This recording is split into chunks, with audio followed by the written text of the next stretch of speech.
The summer breeze carried a faint hum of construction across the valley, but I barely noticed it at first. My name's Caleb Winters, and for 3 generations, my family has been the quiet keeper of a lake that sits like a jewel in this corner of the world. It's not just any lake-height Saw Lake, fed by a natural spring, controlled by a dam my great-grandfather, Amos, built with his own hands back in the 1920s. He wasn't rich, but he was clever, with a knack for understanding the land. He saw this valley not as a cash cow, but as a sanctuary. With local stone and a few loyal friends, he crafted an earthen rock dam, complete with a spillway that let him manage the water like a maestro conducting a symphony. That lake became a haven for family, for fishing, for the herons that nested in the reeds.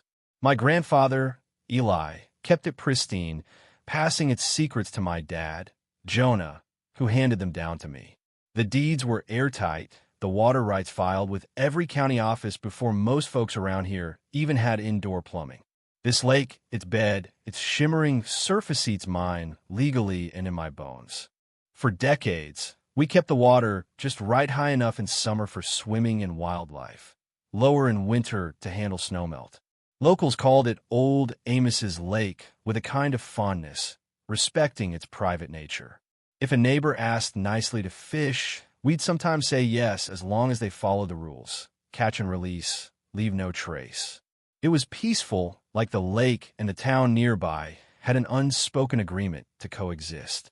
My childhood was spent on its shores, learning every cove, every sunken log, the way the sunlight danced on the water at dusk. It wasn't just land, it was part of me, a living piece of my family's story. The thought of anyone disrespecting it? Unthinkable. Trouble started creeping in when surveyors showed up, strangers with shiny gear tromping through the woods on the lake's far side. I strolled over, polite but firm, and asked what they were doing. They mumbled about a residential project and scurried off when I pressed about permits. That's when I heard about Crest VY Heights HOA, a flashy development company backed by big money, known for bulldozing their way through small towns. They bought a chunk of land right up against my Perpertia wild stretch I'd hoped would stay untouched. Soon, their glossy brochures were everywhere, promising luxury lakeside living at Crest VY Heights. Saw Lake, rebranded as their selling point, with cartoon kayaks and smiling families splashed across their ads. No mention of private ownership, no hint that their lakeside dream hinged on my goodwill. Their first move wasn't a neighborly chat, but a lawyer's letter, all high and mighty, demanding reasonable access to my lake for their residents' boating and fishing. They even hinted I'd be liable if I blocked them. I laughed, but it was a cold, hard sound. My lawyer, Martin, a steady guy who'd handled our family's affairs forever, read it and smirked. "They're bold," he said, "and clueless about water rights." We fired back a response, certified mail, with copies of my deeds, water rights for 1928, and a map showing my property line, swallowing the entire lake up to its high water mark. "No access," we wrote. "Try using my lake, and it's trespassing." The return receipt came back signed by Karen Voss, the HOA's self-styled president, a title that seemed more about ego than authority.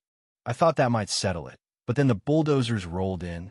They cleared trees right up to my boundary, the ground shaking with their noise, dust coating my windows. Karen Voss herself showed up one day, zipping around in a golf cart like she owned the place, a hard hat perched on her perfect hair like a costume. She had the nerve to drive up to my gate. "Mr. Winters," she called, her voice sharp as a knife, "we need to talk about your stubbornness. Our residents expect lake access. It's in the brochures." I stepped out, calm as stone. "Ms. Voss, this isn't your amenity. It's my property. Your brochures are a lie, and that's your mess, not mine." She huffed, called me a bad neighbor, and peeled out, Leah VYing a cloud of dust and attitude. I knew then, this wasn't just a misunderstanding. They were betting their money and arrogance would steamroll me. The 29 houses went up fast, shoddy things with cheap siding and big windows glaring at my lake like hungry eyes. What hit me hardest was how close they were.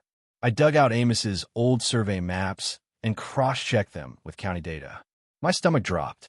Their foundation sat saw below saw the lake's legal high water marked the maximum level I could raise it to, still within my rights. Either their surveyors were idiots or Crest VYEW Heights had gambled they could ignore my boundaries. Construction trash started piling up on my shore lumber scraps, cement bags, plastic wrappers caught in the reeds. Workers wandered onto my land, tossing lunch wrappers into the water. I photographed every violation, sent complaints to Voss and the company, but their replies, if they bothered, were dismissive. We'll talk to our contractors. Nothing changed. Their marketing got bolder. Billboards screamed, Crest VYEW Heights, your lakeside dream. Their website showed a fake dock on Saw shoreline, families paddling on Saw Lake. Martin sent cease and desist letters, calling out their false advertising. Their lawyers shot back with nonsense about natural rights to nearby water, which held no weight against my deeds. Karen Voss pushed harder. One morning, I caught her on my land near our old boat ramp, pointing and jabbering with two burly guys who looked like hired muscle. Ms. Voss, I said, my voice low and tight, you're trespassing. She jumped, then puffed up. We're planning a community canoe rack, Mr. Winters. Cooperative boost everyone's property values. I stared her down. No racks. No access. This is my land. Next time you're here without permission, I'm calling the cops. Her face went purple, and she stormed off, her goons trailing behind. It was a war now, and they thought I'd crack. I didn't. I pored over my documents, Amos's dam plans, 1960s hydrological studies, water law books. Martin backed me up, cataloging every trespass, every lie in their ads. The stress was a constant ache, my sanctuary under siege. But their biggest mistake was building those houses so low, so exposed. They assumed I'd never use my full rights.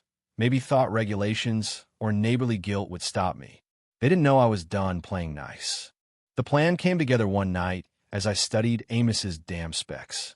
His notes detailed the lake's maximum safe level, set for a once-in-a-century flood, marked on every survey. I compared it to satellite images of Crest VYEW Heights. My pulse raced. All 29 houses sat below that lined their lawns, their foundations, even their ground floors would drown if I raised the lake to its legal limit. They built in my flood zone, handing me the perfect weapon. I called Martin, laying out the surveys, the dam plans, everything. Are you sure? He asked, voice sharp with interest. Triple check it, I said. I want to know I'm bulletproof. Then I called Clara, a retired engineer friend of my dad's, to re-VYEW the dam's mechanics. She inspected it, patted the stone pump house, and grinned. Amos built this to last. You can raise it to that level. No problem, just go slow. She gave me a schedule for adjusting the spillway, step by careful step. While I prepped, Crest VYEW Heights partied on, Obli VYS. Karen Voss strutted around, charming buyers with tales of lakeside bliss. Sold signs popped up, MOVYing vans rolled in. Each one felt like a countdown. Martin called a week later. You're golden, he said. Your rights are ironclad. They built in your flood path. Their mistake. That was it. I greased the spillway's cast iron wheel, tested its smooth, heavy turn, and picked my day. A cloudy Tuesday, the air thick with the promise of rain. At 9 a.m., I walked into the pump house, the air cool and earthy. The wheel gleamed, ready. I gripped it, took a breath, and turned. It was heavy, each rotation deliberate, closing the gate bit by bit. No rush, no flood, just a slow, steady choke on the outflow. I followed Clara's schedule. A quarter turn every 15 minutes, then half turns every 20. I stepped outside, coffee in hand, and sat on a bench overlooking the lake. Across the water, the houses stood smug and silent. Hours ticked by. By noon, the water had climbed a couple of feet. I knew every inch of that lake, and I saw it. Rocks vanishing, reeds bending under the rising tide. Then it hit. A guy in a yellow vest, some sight, manager appeared on their shore, while VYing his arms like he'd seen a ghost. More joined him. Then Karen's golf cart screeched up. The water was eating their perfect lawns, licking their patios, seeping under doors. My phone buzzed, unknown numbers, ignored. Martin called, chuckling. They're freaking out. Their lawyer says you're maliciously flooding them. I told him you're just using your dam as always. By late afternoon, chaos reigned across the lake. Water pooled in a dozen houses, driveways vanished, and Karen paced, screaming into her phone. At 5 p.m., a sheriff's deputy pulled up. "Mr. Winters," he said, polite but wary, "they say you're flooding their homes." I handed him a folder: deeds, permits, maps. "I own this lake, officer. Those houses are my legal flood zone." They were warned. He skimmed the papers, glanced at the soggy mess across the water, and shrugged. "Looks like a CIVYL issue. Stay safe." He left. The lake hit its max that evening, 2 feet deep in their lowest houses, turning Crest VYEW Heights into a swamp. I stopped the wheel. My work was done. The fallout was brutal. Their lawyers begged for an injunction, claiming I was a menace. Karen called me a neighborhood terrorist in a frantic news article. But Martin and I were ready. Our brief was a legal sledgehammer. Deeds, rights, warnings, their own ignored surveyor's report admitting the flood risk. At the hearing, their fancy lawyers tried sob stories about public good. Martin dismantled them, showing the judge their lies, my rights, and their reckless greed. The judge, a no-nonsense property law expert, wasn't HOA-ing it. He denied their injunction, saying I was within my rights and they'd built in a known flood path. Case closed. The aftermath was a bloodbath for Crest VYEW Heights. Buyers sued, insurance companies bailed, and Karen vanished. Her HOA crown washed away. The company went bankrupt, forced to pay millions to demolish the ruined houses and clean the mess. I agreed to lower the lake slightly, but kept their lowest lots waterlogged at a permanent no-build zone. The lake was mine again, the VYEW clear, nature creeping back over the scars. Locals started calling it Winter's Deluge, a tale of one man standing firm against greed. Every time I passed the pump house, I touched the stone, thanking Amos for his foresight. He knew water's power, and I just honored his legacy. So what do you think? Did I go too far? Or did they get what they deserved? Should I have warned them one last time? Or was their arrogance asking for it? Drop a comment, hit that like button, and subscribe if you think some fights are worth fighting. Let's hear your take. Where's the line between justice and revenge?